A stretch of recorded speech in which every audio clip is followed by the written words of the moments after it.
You know what makes my blood absolutely boil? When WWE creative thinks we're stupid enough to believe that Seth Rollins and Paul Heyman having a casual backstage conversation is anything less than the beginning of the most explosive storyline we've seen in years. But here's what's really infuriating: half the so-called wrestling experts out there completely missed what actually went down in that hallway. They are so busy making their predictable WrestleMania fantasy booking videos that they didn't catch the 5 critical details that prove this confrontation wasn't just another backstage segment. This was a declaration of war, and if you think you know where this is heading, I guarantee you're wrong. Dead wrong. Let me ask you something: when was the last time you saw Seth Rollins, the man who bleeds black and gold, the architect of the Shield, the guy whose main event more WrestleManias than most wrestlers have had title matches, look genuinely rattled? I'm not talking about selling for the cameras. I'm talking about that look in his eyes when he cornered Paul Heyman backstage on Raw. That wasn't acting. That was personal.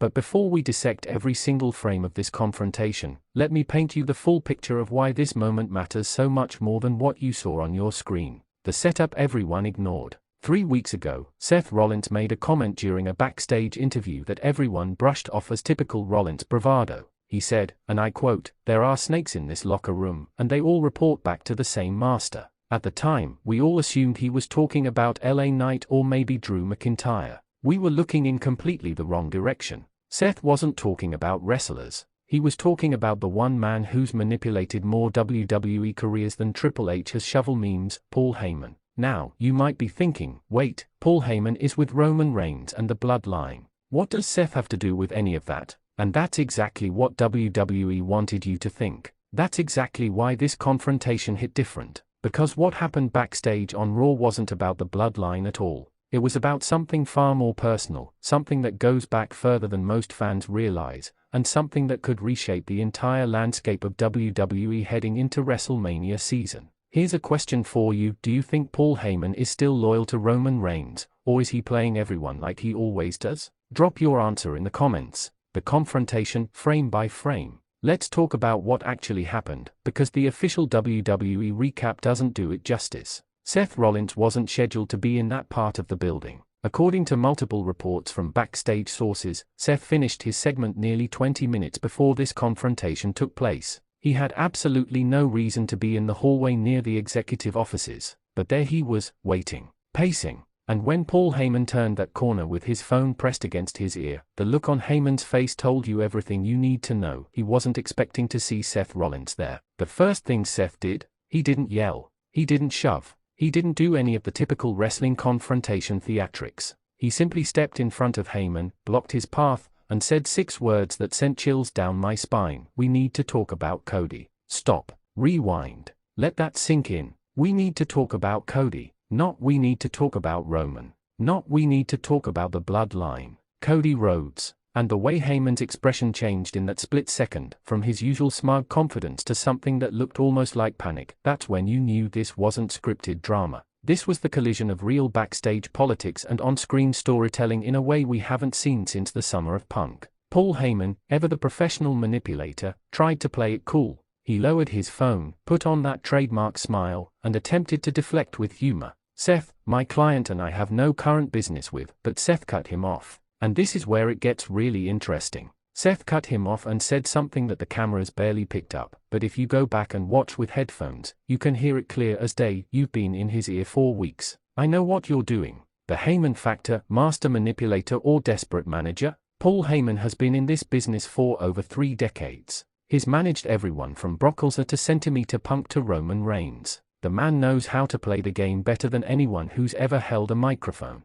But here's what's fascinating about this confrontation: for the first time in recent memory, Paul Heyman looked like he was caught doing something he wasn't supposed to be doing. Think about Heyman's role in WWE right now. Officially, he's the wise man for Roman Reigns, the tribal chief special counsel, the advocate for the head of the table. But Roman hasn't been on WWE programming consistently. He's working a reduced schedule, appearing for premium live events and major shows, but not grinding out every single Raw and SmackDown like he used to. So what has Paul Heyman been doing with all that extra time? Who has he been talking to? Who has he been advising? The answer, apparently, is Cody Rhodes. And that's what has Seth Rollins absolutely furious. Here's another question. Should Seth Rollins be worried about Cody Rhodes aligning with Paul Heyman? Let me know what you think below. The Cody Rhodes connection. Let's connect some dots that WWE has been very careful not to draw lines between. Cody Rhodes returned to WWE at WrestleMania 38 with one mission: finish his story. He came back to win the WWE Championship that his father never won, to cement the Rhodes family legacy, to prove that he belongs at the absolute top of this industry. He's come painfully close twice, falling short both times against Roman Reigns at WrestleMania 39 and 40 in matches that will be remembered for generations. But something has changed in Cody's demeanor over the past few weeks.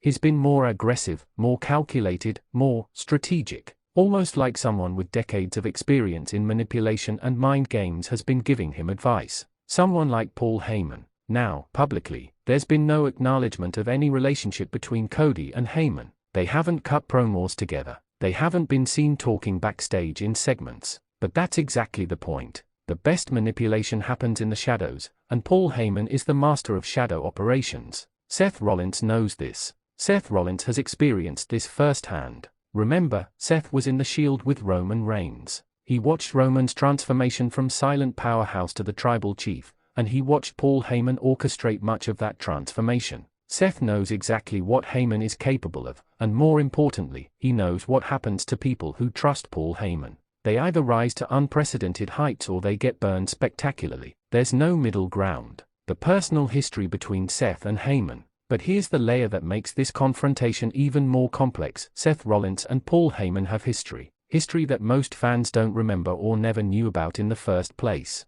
Back in 2014, when Seth Rollins betrayed the Shield and became the Authority's golden boy, there were discussions, rumor has it, about Paul Heyman managing Seth. This was during the period when Brock Lesnar was absolutely dominating WWE, being represented by Heyman, and there was this idea floating around creative that Seth could be positioned as the next big Heyman guy. It never materialized. Seth ended up aligning with Triple H and Stephanie McMahon instead, and the rest is history. But imagine how different Seth's career trajectory might have been with Paul Heyman in his corner during that run. Imagine the promos, the presentation, the gravitas that Heyman could have added to Seth's character during his first major heel turn. It didn't happen, but the fact that it was even discussed tells you that there's a connection there, a what-if scenario that's been lingering in the background for a decade. Fast forward to now. Seth Rollins has reinvented himself multiple times. He's been the architect, the Monday Night Messiah, the visionary. He's won every major championship. His main event WrestleManias.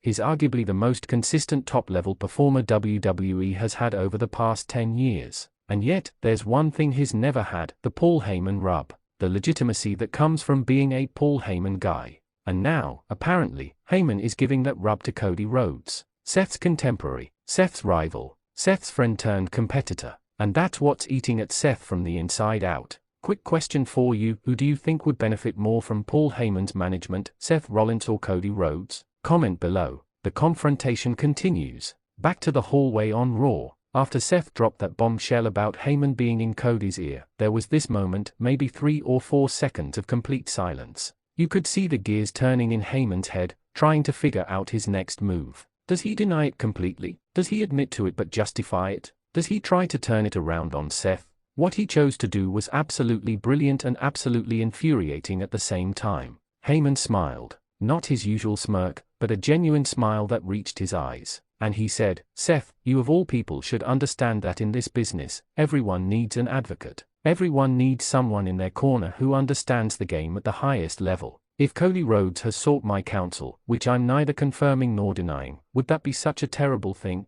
Would you begrudge him the opportunity to learn from someone who has helped create more world champions than anyone else in this industry?" That response is pure Heyman. He didn't confirm anything. He didn't deny anything. He turned it into a philosophical question that put Seth on the defensive. But Seth wasn't having it. You could see his jaw clench, his fists tighten. He stepped closer to Heyman, close enough that security would have stepped in if this were happening in a more public area, and said something that the cameras definitely picked up: "You're going to ruin him. Just like you ruin everyone eventually. And when you do, when Cody realizes what you really are, I'm going to be there to say I told you so." The bigger picture, WrestleMania implications. Now, let's zoom out and look at what this confrontation means for the bigger picture. WrestleMania season is approaching. The Royal Rumble is weeks away. WWE is in the process of structuring their major storylines for the biggest show of the year. And this confrontation between Seth Rollins and Paul Heyman, with Cody Rhodes as the invisible third party, has the potential to be the foundation for something massive. Scenario 1: Cody Rhodes is genuinely working with Paul Heyman, which could mean a heel turn is coming.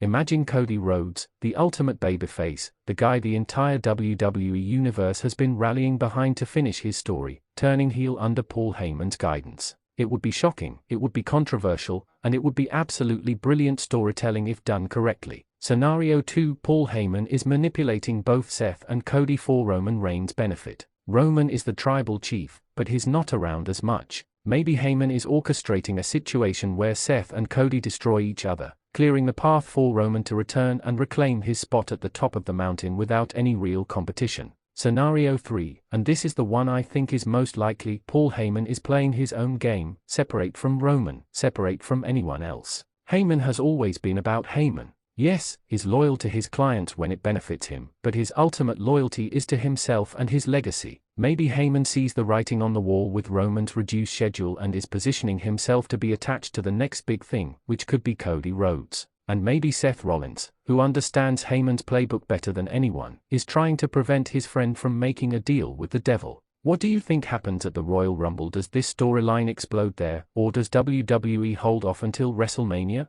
Drop your predictions in the comments. The psychological warfare. What made this confrontation so compelling wasn't just what was said, but what wasn't said. The subtext, the history, the implication. When Seth told Heyman, "You're going to ruin him," that wasn't just a warning about Cody. That was Seth speaking from experience. That was Seth channeling years of watching Heyman operate, years of seeing careers rise and fall based on Heyman's whims and calculations. And Heyman knows this. Heyman knows that Seth knows. That's why his response was so measured, so careful. He couldn't dismiss Seth's concerns entirely because they are valid. Paul Heyman has left a trail of broken partnerships and burnt bridges throughout his career. Yes, he's created legends, but he's also destroyed relationships. Just ask Brock Lesnar about their various breakups and reunions. Just ask Centimeter Punk about their complicated history. Just ask any number of ECW wrestlers who followed Heyman into financial uncertainty and career chaos. Seth Rollins represents something that Paul Heyman isn't used to dealing with, someone who sees through the manipulation before it's complete. Usually, Heyman's clients don't realize they are being played until it's too late. But Seth is getting ahead of it, trying to warn Cody before the trap is fully set. The question is, will Cody listen? The wrestling community's reaction. Since this confrontation aired, the wrestling community has been divided. One camp believes this is the beginning of a major storyline that will dominate WWE programming through WrestleMania. Another camp thinks it was just a one-off segment designed to add some drama to a relatively quiet episode of Raw. And then there's the third camp, the conspiracy theorists, who believe this was a shoot that accidentally made it to air, and WWE is now scrambling to turn it into a work. I fall into the first camp. Everything about this confrontation felt too deliberate, too carefully constructed to be anything other than the opening chapter of something significant. The location, the timing, the specific references to Cody Rhodes, the history between all the parties involved, it all adds up to WWE planting the seeds for a storyline that will pay off in a major way. But here's what concerns me, and what should concern every wrestling fan who wants to see compelling, intelligent storytelling. WWE has a tendency to start these complex, nuanced storylines and then abandon them or simplify them into basic good guy versus bad guy narratives. The Seth Rollins-Paul Heyman dynamic is rich with potential. The addition of Cody Rhodes makes it even more interesting. But if WWE reduces this to Seth is jealous of Cody getting advice from Heyman, or Heyman is obviously evil and everyone should see that, then they'll waste what could be the best storyline of the year. Here's my question for you: do you trust WWE to handle this storyline properly, or do you think they'll mess it up? Be honest in the comments. The Cody Rhodes factor. Let's talk about the elephant in the room. Why hasn't Cody Rhodes addressed this publicly? If Paul Heyman has really been advising him, and if Seth Rollins is this concerned about it, why hasn't Cody come out and either confirmed or denied the rumors? There are a few possible explanations. 1. Cody is intentionally staying quiet to build suspense and let the speculation grow. 2. Cody is genuinely unaware of the depth of Heyman's manipulation and thinks whatever conversations they've had are innocent. 3. Cody is fully aware and fully complicit in whatever plan Heyman is hatching, and his silence is part of the strategy. My money is on option 3. Cody Rhodes is one of the smartest wrestlers in the business. He didn't leave WWE, build an independent wrestling empire, co-found AEW, and then return to WWE to finish his story by being naive about backstage politics. Cody knows exactly what he's doing. If he's working with Paul Heyman, it's because he's made a calculated decision that the benefits outweigh the risks. But that doesn't mean Seth is wrong to be concerned. Even calculated risks can backfire spectacularly, especially when Paul Heyman is involved. The historical context. To fully understand why this confrontation matters, you need to understand Paul Heyman's history of making and breaking stars. In ECW, Heyman was the mad genius who gave wrestlers the creative freedom to become legends. Guys like Steve Austin, Mick Foley, and Eddie Guerrero all credit their time in ECW and their work with Heyman as crucial to their development. But ECW also went bankrupt, leaving dozens of wrestlers without paychecks and uncertain futures. In WWE, Heyman has been the advocate for some of the most dominant champions in company history. Brock Lesnar's credibility is intrinsically linked to Heyman's presentation of him as the Beast incarnate. Centimeter Punk's Paul Heyman partnership, though brief, added a layer of legitimacy to Punk's already incredible run, and Roman Reigns' evolution into the tribal chief is inseparable from Heyman's role as his special counsel. But in every single case, the partnership has either ended badly or become so complicated that it's difficult to determine who benefited more. Brock and Heyman have split and reunited multiple times. Punk and Heyman's partnership dissolved in acrimony, and Roman and Heyman's relationship, while currently stable, has had moments of tension that suggest cracks in the foundation. Seth Rollins knows all of this. That's why he confronted Heyman. That's why he's trying to warn Cody. Because the pattern is clear to anyone paying attention. Paul Heyman is brilliant, but he's also dangerous. Aligning with him might get you to the top, but staying at the top requires breaking free from him eventually, and that break is never clean. One more question: has Paul Heyman ever had a partnership that ended well for both parties? Think about it and comment below. The promo battle we deserve. Imagine if WWE takes this confrontation and builds it into a proper storyline with multiple chapters. Imagine a segment where Seth Rollins and Cody Rhodes have to address their relationship, their rivalry, and the Paul Heyman factor.